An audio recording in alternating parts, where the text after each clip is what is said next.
तो भाई लोग कैसे हो। आज मैं आप लोग के लिए लेके आया हूँ स्वर्ण नगरी। चलिए कहानी स्टार्ट करते हैं।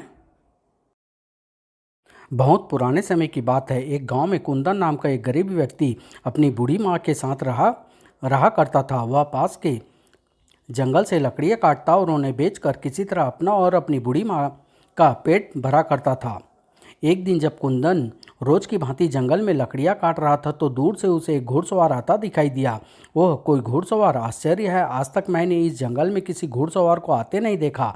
फिर इसकी तो वेशभूषा भी काफ़ी विचित्र मालूम पड़ती है। कौन हो सकता है यह? शीघ्र ही वह घुड़सवार उसके निकट पहुंच घोड़े से उतर गया। क्यों भाई, क्या तुम्हारा नाम ही कुंदन है? हाँ, लेकिन भाई तुम कौन हो और तुम्हें मेरा नाम कैसे मालूम हुआ, जबकि मैं तुम्हें बिल्कुल भी नहीं जानता। मैं तुम्हारे ही विषय में नहीं बल्कि तुम्हारे पूरे खानदान के विषय में सब कुछ जानता हूँ। मेरा नाम चंद्रमणि है। मैं अपने एक काम के सिलसिले में तुम्हारी सहायता चाहता हूँ। क्या तुम मेरी मदद कर सकोगे? परंतु भाई मुझे तो अभी बहुत सारी लकड़ियाँ काटनी है, वरना मुझे और मेरी माँ को भूखे ही सोना पड़ेगा। माफ़ करना भाई, मैं इस समय तुम्हारी कोई मदद नहीं कर सकता।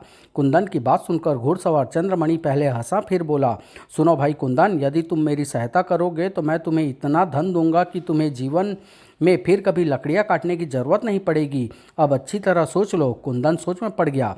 यदि इसकी थोड़ी सी सहायता करने पर मुझे कुछ धन मिल जाता है तो क्या बुराई है। लकड़ियाँ थोड़ा और ज़्यादा समय लगाकर मैं काट ही लूँगा। मुझे दोनों ही अवस्था में कोई नुकसान तो है नहीं।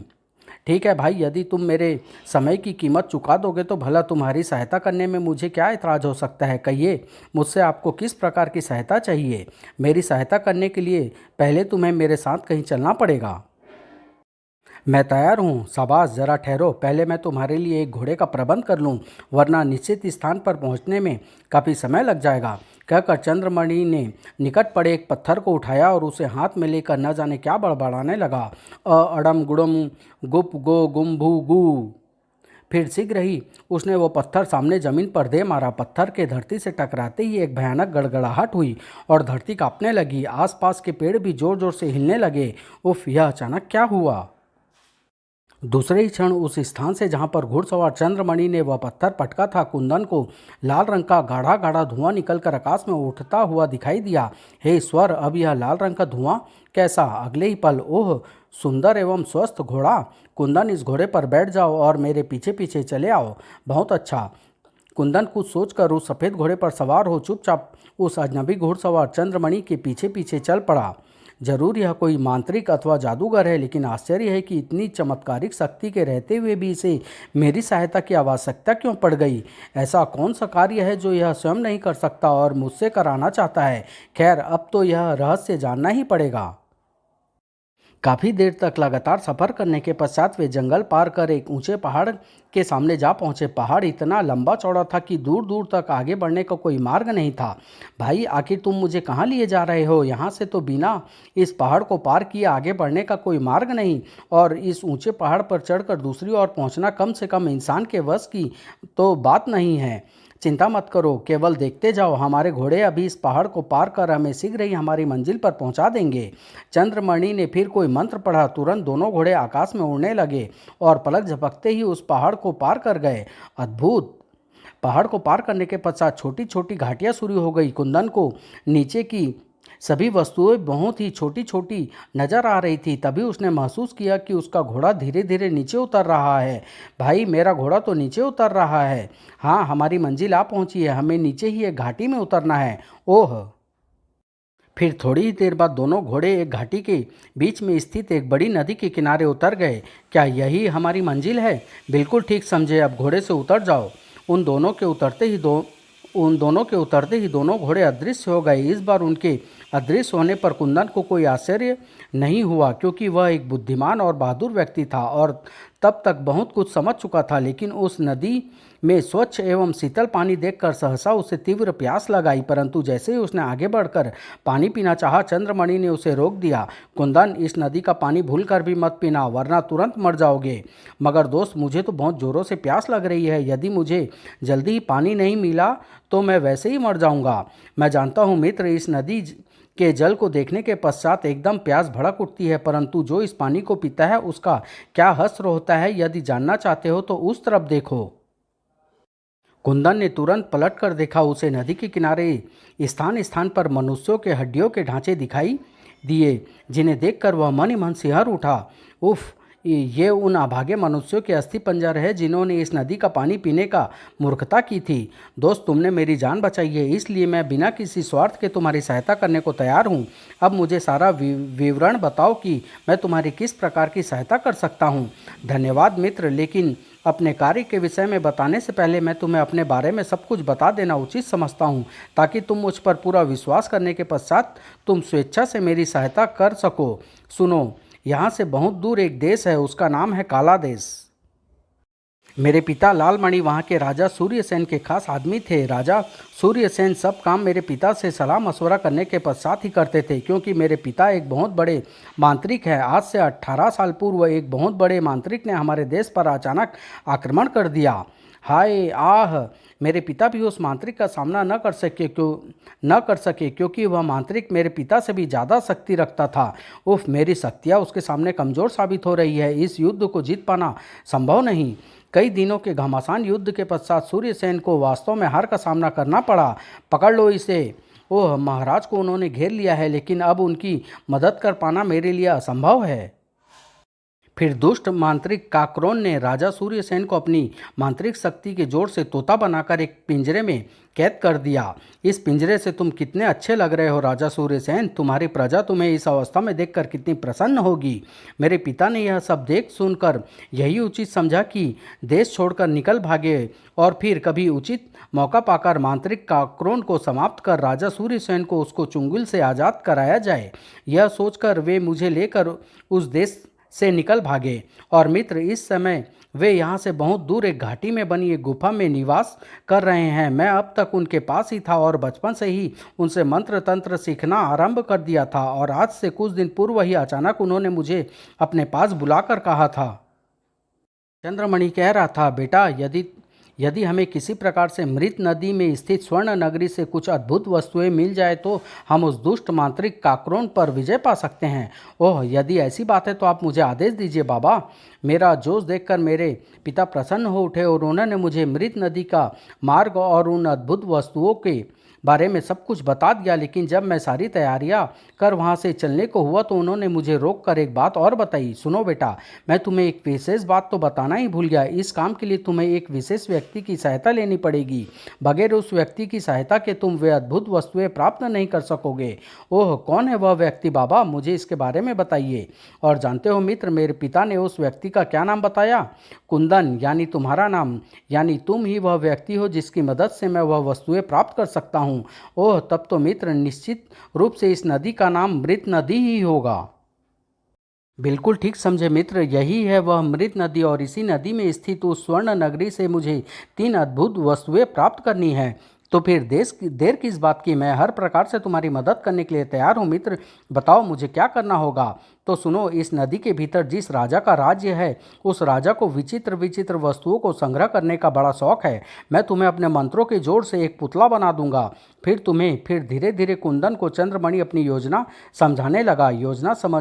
समझाने के पश्चात, क्या तुम सारी योजना अच्छी तरह समझ गए? हाँ, लेकिन जिन वस्तुओं को मैंने प्राप्त करना है उनके विषय में तो तुमने बताया ही नहीं। उन 3 वस्तुओं में से एक सुंदर ढंग से बनी सोने की कुल्हाड़ी है, दूसरे हीरे की खोपड़ी और तीसरी वस्तु चांदी का एक छोटा सा पुतला है। याद यह मैं तुम्हें उस ठीक है, लेकिन इनकी विशेषता क्या है यह मैं तुम्हें उस समय बताऊंगा जब तुम उन तीनों वस्तुओं को वहां से ले आओगे। ठीक है, मैं तैयार हूँ, लेकिन मेरे मित्र, मेरी भी तुमसे एक विनती है। यदि मुझे कुछ हो जाए तो मेरी माँ का ध्यान रखना। अपनी माँ की तुम चिंता मत करो मित्र। यदि तुम्हें कुछ हो गया तो मैं उन्हें अपनी माँ के समान ही आदरपूर्वक रखूँगा। ठीक है, अब तुम मुझे विचित्र पुतला बना दो। यदि मैं सकुशल लौटा तो वे तीनों वस्तुएं लेकर ही लौटूंगा। तब चंद्रमणि ने अपने चमड़े की पोशाक में से एक छोटी सी शीशी निकाली और उसमें से लाल रंग का द्रव्य अपनी हथेली पर उड़ेल कर मंत्रों का उच्चारण करने लगा। सुढुम भुक तंत्र मंत्र जय कु आ भू। बीच बीच में वह उस लाल द्रव को कुंदन के ऊपर छिड़कता भी जाता था। शीघ्र ही कुंदन को अपना मस्तिष्क डूबता डूबता सा लगा और उसने अपनी जिंदगी का सबसे आश्चर्यजनक करिश्मा दिखाई दिया। उसका आकार क्षण प्रति क्षण घटता ही जा रहा था। फिर देखते ही देखते वह 2 फुट का एक पुतला बन गया। मित्र, तुम्हें भय तो नहीं लग रहा? नहीं, लेकिन अपने इस छोटे कद पर आश्चर्य अवश्य हो रहा है। तब चंद्रमणि ने उसे मंत्र के जोर पर छोटी की गई एक तलवार दी। फिर उसे समय आने पर अपने वास्तविक आकार में आने का एक मंत्र बताने के पश्चात उसने एक व्यापारी का रूप धारण कर उसे अपने हाथ में उठा लिया और नदी के किनारे किनारे एक तरफ बढ़ चला। सुनो मित्र, जब तुम उन तीनों वस्तुओं को हासिल करने की कोशिश करोगे तो तुम्हें तरह तरह की मायावी शक्तियों का सामना करना पड़ेगा, लेकिन तुम डरना नहीं, बहादुरी से ही काम लेना, वरना मुसीबत में पड़ जाओगे। मित्र, मैं सिर्फ 3 चीज़ों से डरता हूँ, एक अपनी माँ से, दूसरा ईश्वर से और तीसरे बुराइयों से। इसके अलावा मैंने किसी से डरना नहीं सीखा। नदी किनारे चलते चलते चंद्रमणि एक ऐसे स्थान पर पहुंचा जहां पर नदी का पानी भयानक वेग से उछल रहा था। उन्हीं लहरों पर एक चौकोर पत्थर भी उछल रहा था। कभी वह पत्थर पानी के भीतर डूब जाता था तो कभी ऊपर आ जाता था। यहीं से हम उस नदी के भीतर प्रवेश करेंगे, लेकिन ध्यान रखना मित्र, तुम्हें राजा के पास छोड़कर मैं तुम्हारा यहीं इंतजार करूंगा। ठीक है, मैं समझ गया, तुम किसी किस्म की चिंता मत करो। तब चंद्रमणि खामोश होकर कुछ क्षणों तक उसे डूबते उभरते पत्थरों को टकटकी बांधे देखता रहा, लेकिन कुछ देर बाद एक बार जैसे ही वह पत्थर उभर कर पानी के ऊपर आया, चंद्रमणि तुरंत ही एक छलांग में उसके ऊपर पहुंच गया। कुंदन पुतले के रूप में सब कुछ आश्चर्य के साथ देख रहा था। चंद्रमणि ने जैसे ही अपने दोनों पैर उस पत्थर पर रखे, पत्थर एकदम से नीचे बैठने लगा। लेकिन आश्चर्य की बात तो यह थी कि नदी का पानी अब बिल्कुल भी उस पत्थर के ऊपर नहीं आ रहा था, यानी पानी उस चौकोर पत्थर से दूर था। पत्थर पानी को दूर धकेलता हुआ इस प्रकार से नीचे धंस रहा था मानो नीचे से कोई सहारा देकर धीरे धीरे उतार रहा हो। नदी में काफ़ी नीचे पहुंचने पर कुंदन को बहुत से छोटे बड़े जल जंतु इधर उधर तैरकर आते जाते दिखाई दिए। कई उसके और झपटे भी थे, लेकिन वाह कितना अद्भुत है वह यह सब कुछ। उस पत्थर में न जाने ऐसी कौन सी शक्ति थी जो उस जल के जीव जंतुओं को अपने पास आते ही झटक कर दूर कर देती थी। थोड़ी देर पश्चात ही पत्थर एक हरे भरे मैदान में पहुंचकर स्थिर हो गया। वहां पानी का नामो निशान तक नहीं था। चंद्रमणि तुरंत पत्थर से नीचे उतर गया। उसके उतरते ही पत्थर पुनः ऊपर पानी की ओर उठने लगा और शीघ्र ही पानी की सतह में जाकर उसकी नज़रों से ओझल हो गया। कैसे लग रहा है कुंदन? मेरे लिए तो यह सब कुछ किसी तिलिस्मी सपने जैसा ही है। ऐसे बहुत से अजूबे अभी तुम्हें और आगे देखने को मिलेंगे। अभी वह आपस में बात कर ही रहे थे कि वहाँ से बहुत से सशस्त्र सीमा रक्षकों ने उन्हें चारों ओर से घेर लिया। क्या नाम है तुम्हारा और हमारे देश में क्यों आए हो? क्या तुम्हें पता नहीं कि अजनबियों को यहाँ मौत के घाट उतार दिया जाता है? मेरा नाम चंद्रमणि है और मैं काले देश का व्यापारी हूँ। यहाँ व्यापार के सिलसिले में आया हूँ। आपके महाराज के लिए मेरे पास एक खूबसूरत तोहफा भी है। ओह! सैनिक अधिकारी तुरंत चंद्रमणि की बात से संतुष्ट हो गया। सैनिक, हथियार झुका लो और आप मेरे साथ महाराज के पास चलें। ठीक है, चलो। से फिर सैनिक अधिकारी चंद्रमणि को लेकर स्वर्ण नगरी की ओर चल पड़ा। उस देश का नाम स्वर्ण नगरी ही था। जल्द ही वे स्वर्ण नगरी के विशाल द्वार के सामने जा पहुंचे। सैनिकों, द्वार खोलो। और फिर सैनिक अधिकारी चंद्रमणि के साथ स्वर्ण नगरी के भीतर दाखिल हो गया। आहा, कितना सुंदर नगर है, पूर्णतया सोने का बना हुआ। जल्द ही सैनिक अधिकारी चंद्रमणि को लेकर राजमहल के सामने जा पहुंचा। उन्हें देखते ही द्वारपालों ने तलवारें नीची कर ली और उनके लिए भीतर जाने का मार्ग छोड़ दिया। कितना अद्वितीय व सुंदर है राजा का महल। कुछ देर बाद ही वे राजमहल के भीतर राजा के दरबार में थे। चंद्रमणि ने राजा को सिर झुकाकर प्रणाम किया, फिर पुतले रूपी कुंदन को उनकी ओर बढ़ाता हुआ आदरपूर्वक स्वर में बोला, महाराज, न जाने किन किन विपत्तियों को झेलकर और न जाने कितनी कितनी भयंकर यात्रा कर आपकी खिदमत में इस पुतले को पेश करने में सफल हो सका हूँ। राजा ने कुछ भी न समझते हुए उस पुतले को हाथ में लिया और आश्चर्य से उलट पुलट कर देखने लगे। कुंदन पुतले के रूप में शांत खड़ा था। यह तो साधारण सा पुतला लगता है। ए व्यापारी, भला क्या विशेषता है इसमें? महाराज, इस पुतले में यह विशेषता है कि इसके सामने आप जो कुछ भी करेंगे यह उसकी 100% नकल उतार देगा। यह विश्वास न हो तो आप परीक्षा ले सकते हैं। राजा ने तुरंत एक सैनिक को नाचने के लिए कहा। सैनिक जिस ढंग से नाचता, कुंदन भी उसी ढंग से नाचने लगा। वाह, निसंदेह मेरे योग्य उपहार है। इसके बाद राजा ने और भी विभिन्न तरीके से पुतले यानी कुंदन की परीक्षा ली और फिर जब उसने उसमें गुण पाया तो बड़ा प्रसन्न हुआ। ए व्यापारी मित्र, हम वास्तव में तुम्हारा यह उपहार बेहद पसंद आया। हमारे पास बहुत सी अद्भुत वस्तुएं हैं, लेकिन ऐसा विचित्र एवं आश्चर्यजनक पुतला नहीं है। हम तुमसे अति प्रसन्न हुए। हम तुम्हें इस पुतले को न केवल उचित पुरस्कार ही देंगे, बल्कि हम तुम्हें अपने देश में किसी भी तरह का व्यापार करने के लिए इजाज़त भी देते हैं। धन्यवाद महाराज। उसके बाद राजा ने चंद्रमणि को खुशी खुशी अपना सारा धन दिया, खुशी खुशी बहुत सारा धन दिया। यह सब हमारी ओर से तुम्हारे इस उपहार का इनाम है। अब तुम जब चाहो हमारे देश में आकर व्यापार कर सकते हो। जो आज्ञा महाराज। मैं इस बार तो अपने साथ व्यापार करने के लिए कोई वस्तु नहीं लाया, लेकिन अगली बार अवश्य लेकर आऊँगा। फिर चंद्रमणि इनाम का धन लेकर स्वर्ण नगरी से वापस लौट आया और नदी किनारे कुंदन के लौटने का इंतजार करने लगा। इधर चंद्रमणि के जाने के पश्चात राजा कुंदन को लेकर एक कमरे में पहुंचा। वहां दीवार पर एक नरमुंड टंगा हुआ था। राजा ने उस नरमुंड के मुख पर 3 बार हौले हौले से चपत लगाई। तुरंत वह दीवार जिस पर की नरमुंड लटका था एक और सरकने लगी। दूसरे ही क्षण सामने ही एक और कमरा दिखाई देने लगा। उस कमरे में प्रवेश कर राजा ने बीचों बीच खड़ी एक मूर्ति के सिर को पकड़कर घुमा दिया। अगले ही पल फर्श राजा को लेकर नीचे धंसने लगा। कुछ ही पलों बाद फर्श राजा को एक अन्य कमरे में छोड़कर पुनः अपने स्थान पर चला गया। वह कमरा बिल्कुल खाली था। केवल एक छड़ी एक तरफ की दीवार पर टंगी थी। कुंदन पुतले के रूप में दम साधे सब कुछ देख रहा था। राजा ने दीवार पर टंगी छड़ी को उतारकर 7 बार फर्श पर मारा, परंतु तुरंत फर्श से धुआं उठने लगा। यह राजा यह क्या कर रहा है और यह फर्श से धुआं कैसा निकल रहा है? दूसरे ही क्षण उस धुएं से एक भयानक राक्षस निकला और गर्जना भरे स्वर में बोला, क्या आज्ञा है स्वामी? देखो, आज से तुम्हारा पहरा इस पुतले पर रहेगा। कोई भी इस पुतले तक न पहुंच पाए। जो आज्ञा स्वामी।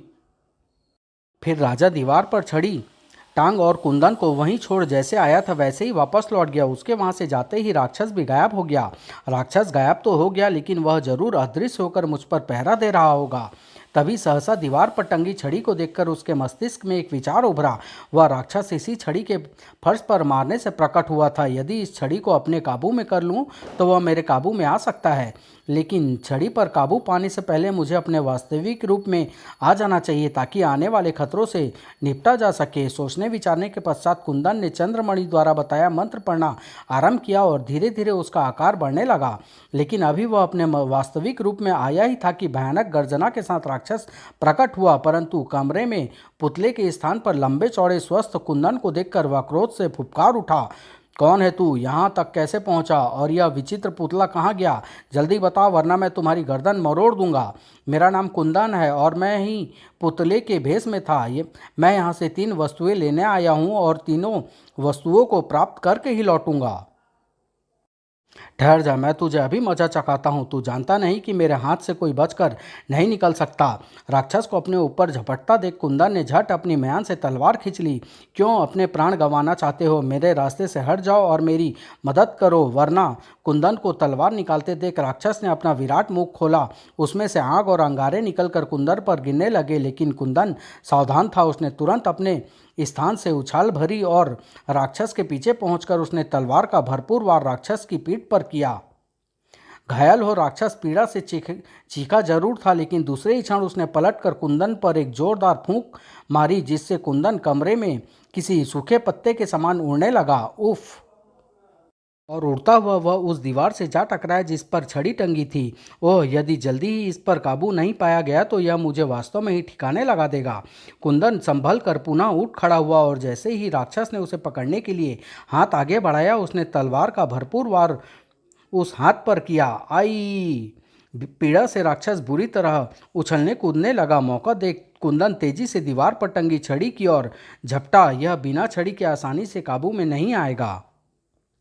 अगले ही पल उसने दीवार से लटकी छड़ी को उतारा और दनादन उस राक्षस की पिटाई करने लगा। थोड़ी ही देर की पिटाई से राक्षस घबराकर गिड़गिड़ा उठा। नहीं नहीं, मुझे और मत मारो। तुम जो कुछ भी कहोगे मैं उसका पालन करूंगा। राक्षस की गिड़गिड़ाहट सुनकर कुंदन को दया आ गई। क्या तुम वचन देते हो कि तुम मेरी आज्ञा का पालन करोगे? मालिक, मेरे प्राण तो आपके हाथों में थमी इसी छड़ी में है। यदि यह छड़ी किसी प्रकार से टूट गई तो मेरी मौत हो जाएगी। अतः मैं आपको वचन देता हूँ कि जब तक यह छड़ी आपके पास रहेगी तब तक मैं आपकी हर आज्ञा का पालन करूँगा।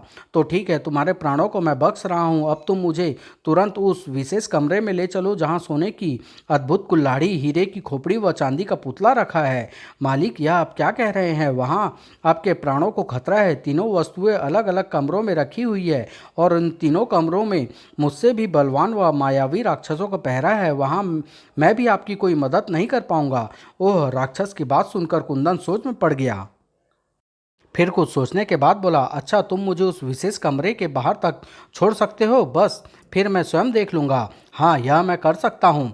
राक्षस फर्श पर झुक गया। आप मेरी पीठ पर सवार हो जाइए मालिक। मैं पलक झपकते ही आपको एक एक करके उन कमरों के बाहर पहुँचा दूंगा। कुंदन बिना किसी संकोच के राक्षस की पीठ पर सवार हो गया। उसके सवार होते ही राक्षस उस कमरे से निकलकर आकाश में उड़ने लगा। वह इतनी तेजी से उड़ रहा था कि तेज हवा के कारण कुंदन को अपनी आंखें बंद कर लेनी पड़ी। कुछ ही क्षणों पश्चात, उतरिए स्वामी, हम अपनी मंजिल पर आ पहुँचे हैं। ओह! राक्षस की पीठ से उतरकर कुंदन आश्चर्य से उस विचित्र एवं भयानक किस्म के फाटक को देखने लगा। स्वामी, इस फाटक के दूसरी ओर से जो पहला कमरा है उसमें आपको सोने की कुल्हाड़ी मिल जाएगी। उसके साथ ही अन्य दो कमरे भी हैं जहां आपको हीरे की खोपड़ी और चांदी का पुतला भी मिल जाएगा। यदि आप उन्हें प्राप्त कर बाहर आ सके तो मैं आपको यहीं मिलूंगा। अब मैं जाता हूं। और कहने के साथ ही वह अदृश्य हो गया। फिर अभी कुंदन उस फाटक वह उस पर टंगे नरमुंडों को आश्चर्य से देख ही रहा था कि अचानक बड़े जोर से वे नरमुंड अट्टहास करने लगे और भयानक भयानक बोली बोलने लगे। भाग जाओ! कौन है? पकड़ लो इसे! यह कौन मनुष्य है और जिंदा यहाँ तक कैसे आ पहुँचा? मारो इसे!